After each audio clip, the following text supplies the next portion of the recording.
Donald Wayne Strout here with a short review of my new PurrPro pedals, otherwise known as the Fat Black Cat pedals. For years I used the Ricmotech GT Pro pedals, which were hydraulic in combination with an elastomer setup where you could change the elastomer donuts to change the pressure settings or the resistance to the pedal and the effort, both on the application and the release. What I found was I was having troubles with my trail braking because the hysteresis of the elastomers was causing me to release my brake too quickly. Essentially, the spring rate for elastomers is different on application versus release. So I moved to these PurrPro pedals. I call them the FBC pedals, for Flat Black Cat for short. And essentially they use a spring with a load cell setup, which gives me a much more linear response both in the application and release. And they're a multiple spring setup so that you can change the combination of which springs you use to change the whole spring or spring pressure and spring resistance curve. In addition, there's software that allows you to combine or to customize the pressure curve for both the brake and the throttle. So I thought I would just give you a brief review of these pedals and show you what they do and why I like them so much. So I'm going to show you some pictures of the pedals and my installation, and some narration. Will come back and give you an overview of everything. So let's get into it. Over the past several years I've used and wore out several pedal sets. The Ricmotech GT Pro pedal set was my best, which I used for several years, and would continue to be using it except for one issue, which was the fact that the elastomers, which control the pedal feel and pedal effort, have a hysteresis effect where the spring rate on compression is different than the spring rate on release, which was affecting my ability to trail brake with precision, and I was releasing the brake during the trail braking procedure too quickly. So I decided to go away from the elastomers and go with a system which was the FBC pedals, which used a set of springs which had a consistent spring rate for compression and release. You'll notice that one of the improvements that I made to the pedal set from the Ricmotech GT Pedal Pro set was that I fabricated a heel support and positioning device, which essentially locked my left heel in a position on the brake pedal so that I would be consistently pushing with the same location of my heel, so that my precision application was almost perfect, using my ankle muscles for the small precise movement and my quadriceps for the higher brake pressures. I decided to mount the FBC pedals directly to the same plate that I had used that came from the GT Pro pedal set, which was a steel plate attached to my rig. So in order to do that, I made an adapter using oak, which I thought was a very strong wood and allowed me to position the pedals slightly higher. And to do so, basically I used some T-nuts to secure the threads in the oak so that I could screw down into the threads. And I'll show you that in the next picture here. The FBC pedals have two ways of mounting. You can either screw from below into the pedals, or you can screw down through some slots into threads below the pedals. I thought that the method of screwing down through the slots was stronger and more solid. So I constructed this adapter plate out of oak, which required a lot of calculations in terms of deflection, and the addition of the aluminum angle and channel essentially made the assembly extremely stiff with almost no deflection. Alternatively, You could have used, or I could have used, aluminum profile channel, which would have served the same purpose. Just would have been a little bit more difficult for me to adapt to the plate that was attached to my rig. But other rigs would probably be better suited to use the aluminum profile. Essentially, the other advantage here of the pedals is that when you use the separate brake and throttle pedals, you can move them apart further so that they essentially are the same distance apart as your hip sockets would be on your legs, so that your legs are pointing straight down to both the throttle on your right foot and to the brake on your left foot. This picture also shows the side view of the pedals. You can see the different colors of the springs for the brake pedal. By combining these springs, different springs which are different colors, you get a different spring rate and a different profile for the pressure application of the pedal and the pedal feel. You can also change the spring on the throttle from a light pedal to a more heavier pedal. One of the many innovations with the FPC pedals are the heel supports. And you can see from the first picture, on the left pedal, my brake pedal, there's a heel cup, and on the right pedal on the throttle there's a heel support, which is just like an L-shaped device. Essentially, these anchor your heel position so that when you're applying the brakes, you consistently always have your foot in the same position. I found this to be an extremely important innovation, and it contributed to a substantial improvement in my brake application precision. You can see that it was similar to the effect that I was trying to accomplish with my own heel support using my previous set of pedals. You'll notice in the second picture that I've installed the heel cup on both the throttle and the brake pedal. I found that the support of the heel cup, which gives you both horizontal and vertical support, was much better in providing a firm support and the ability to apply brakes with more consistency and precision.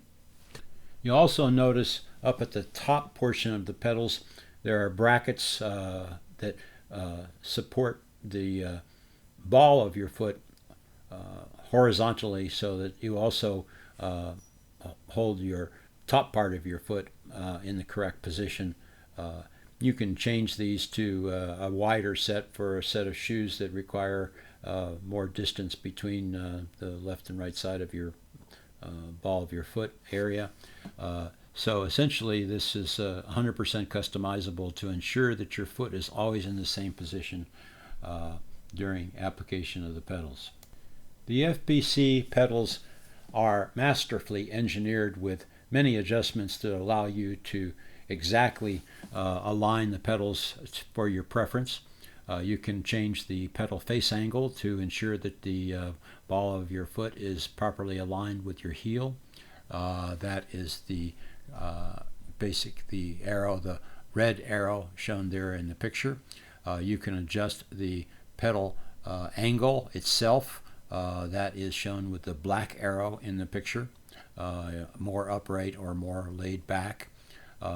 Then the yellow arrows point out on the brake pedal specifically one of the most important innovations of these pedals. Essentially, they come with dampers, essentially allowing you to dampen the movement and force of the pedal on application and release. This dampening on the release, I think, is one of the most important innovations that allows you really precise trail braking control and ensures that the brakes are not released too quickly. Major innovation, and allows what I feel is the best trail braking precision in the industry. There is a damper for the throttle. I do not use it, but some may find it interesting and useful. Essentially, it dampens the forward and backward motion of the throttle pedal. The PurrPro software allows you to easily manipulate the curves for the brake and the throttle. I use essentially, as shown here, a linear curve for the throttle, but for the brakes, I manipulated the curve to provide a completely different application at the beginning and the ends of the travel, allowing more precise control at both ends of that positioning.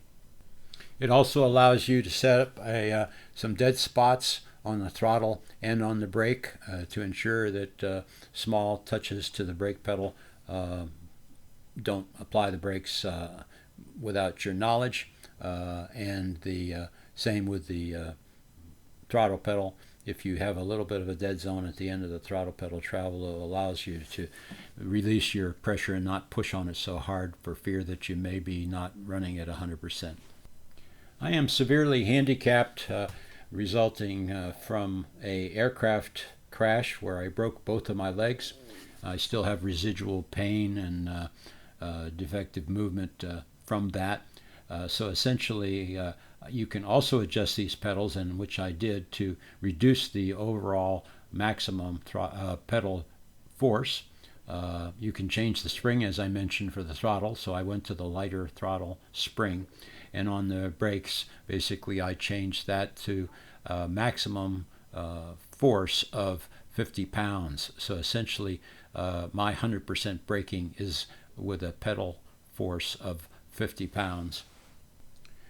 My personal opinion is that the drivers that try to put the maximum brake pressure force applied to reach 100% somewhere up around more than 100 pounds. Sometimes some people go as high as 100 kilograms. I feel that this is completely unrealistic.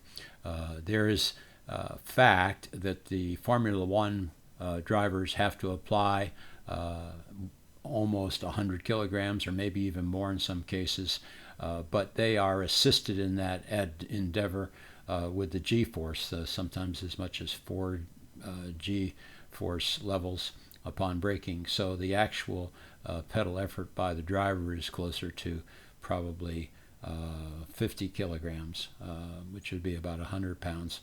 But that's a matter of opinion, and there are many that choose to go with very heavy pedal travel, but my recommendation is to keep it less than 100 pounds. Another innovation of these pedals is that the pedals have a built-in haptic device both on the throttle and the brake. You can set this up in conjunction with Simucube to allow you to have some vibration feedback when you reach the anti-lock brake level for those cars equipped with that feature. There are many other things like wheel lockup, etc., wheel spin. All of those things can be set up and applied. I don't find them particularly useful, so I don't use them, but it doesn't seem to affect the pedal operation if I do not use them. Lots of information available from the PurrPro website. I encourage you to go there if you're interested in learning more about these pedals. Essentially, you can see a sales presentation in the website, plus you can download their installation or user manual, which will give you all the information you need to make a good decision whether these pedals are for you. In my humble opinion, the FBC pedals are very competitive with the Simucube active pedal, which uses a stepper motor instead of conventional load cells. However, what, in my opinion, in addition to the pedals being more adjustable mechanically, or at least equal mechanically, I think that unless you're going to change the profile of the pedals on every car that you use, I think that the FBC pedals, which can be set up almost perfectly for your particular anatomy, I think is actually better than the Simucube. Can't prove it, but I would think that because of the stepper motor that has to spin up and move the pedal I think you could probably introduces some lag, which I don't think is something that is a attractive feature. So again, in my humble opinion, the FBC pedals are the best available on the market today for any price. Of course, that is my humble opinion, but I suggest you take a look at it and make your decision based on your own research. I hope you found this video useful. I found that my search for the perfect pedals led me overall in the end to these PurrPro pedals, Fat Black Cat pedals, whichever you want to call them, but I think they are a engineering masterpiece, and they provide the kind of precision control for my trail braking that I desired, and they are accomplishing everything that I expected from them. So have a great day.